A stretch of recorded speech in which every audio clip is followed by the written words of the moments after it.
Hello mga beshi, ayan, magluluto tayo ng macaroni, ayan, base na without base, ayan, nagpalambot na ako ng aking macaroni, then, ayan, nagisa ako ng bawang sibuyas, at saka yung minced pork, ayan, gisa-gisa lang, then, after natin, timplahan din natin, depende sa inyong panlasa mga beshi, kung ano gusto nyo alat, basta bawang, ano lang yan, oyster sauce, magic sarap, or bechin, at saka paminta, at saka konting asin. Yan lang, halo-halo lang mga beshi, o diba? Pagka isang nanay ka talaga, lahat nagagawa mo. Ayan nga po, binyag lang po ng apo ko. Syempre, catering naman siya kasi overnight yon sa resort. Then, after that, meron siyang event place na hinarantahan sila for sa binyag. Tapos, after ng binyag, di syempre, doon kami sa staycation kami doon ng one night. Ayan mga best. Siyempre, hindi naman ako papayag na hindi ako makapagluto. Kaya ayan, nagluto lang ako ng baked macaroni. Ayaw nga nila, pero ako kasi nag-insist ako na magluto talaga ako. Kasi nga, siyempre, hindi mo naman sigurado kung may pagkain sa gabi or kahit sa tanghali or sa hapon.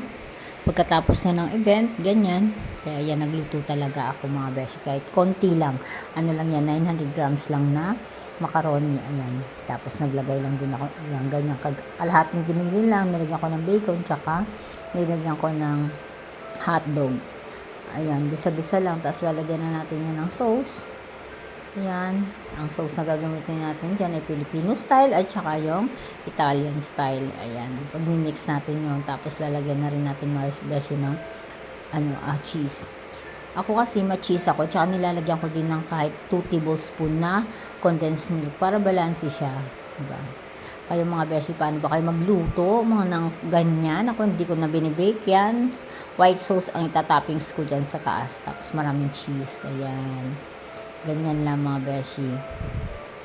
Diba? Maaga nga ako nagising dahil nga nagpapatulong pa rin yung anak ko. Papaliguan ko yung baby. Kasi nga siya ay magpapaayos siya doon sa friend niya. Kailangan 9 o'clock makaalis na sila kasi medyo malayo nga din. Kaya yan. Tapos yan, nalagay na natin yung ating macaroni.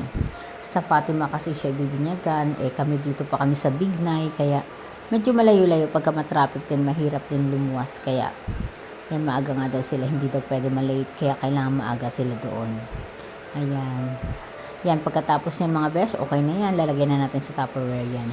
Magluluto naman tayo ngayon ng white sauce. Ayan, butter lang.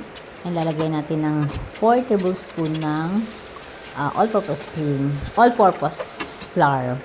Then, lalagay natin 2 cans ng evaporated milk. 2 pack ng all-purpose cream. Tapos maraming cheese. Then, halu-haluin natin hanggang sa makuha natin ang tamang lapot niya. Pag hindi pa rin makuha yung lapot niya dahil kulang yung all-purpose flour, maglagay ka na lang ng cornstarch sa tubig. Tutunaw ka ng cornstarch, then ilalagay mo doon. Basta makikita mo yan puting-puti, diba? Mamaya pagkaluto na talaga yan, is mag-yellowish na yan. Lalagyan na natin ng maraming cheese. Ayan. Pag natunaw kasi ang cheese niyan, magyayalo siya at saka lalapot na siya mga beshi. Ayan. Basta halo-halo lang hanggang sa makuha natin yung tamang lapot niya. Para mapailagay natin doon sa ating macaroni. Yan lang, kailangan huwag natin hintuan ng paghalo kasi baka nga dumikit. Kaya ganyan, halo siya ng halo. Kasi nga gatas yan. Tsaka all-purpose cream.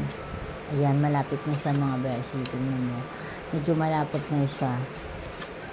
Ayan. Ayan lang. Halo-halo hanggang sa para kasi baka mamaya kasi dumikit sa ilalim pag hindi nyo hinalo. Ayan o, nag-change color na siya. O, medyo yellowish na siya. O. Ayan. O, diba? Kanina white na white talaga siya. Kasi nalusaw na yung ayan na, malapot na siya. Pinaka cheese, ayan na, malapot na mga best. Kaya hininaan na natin yung apoy niya. Then okay na yan, ilalagay na natin sa ating macaroni. Ayan lang mga beshi. Ayan, thank you for watching. Bye-bye.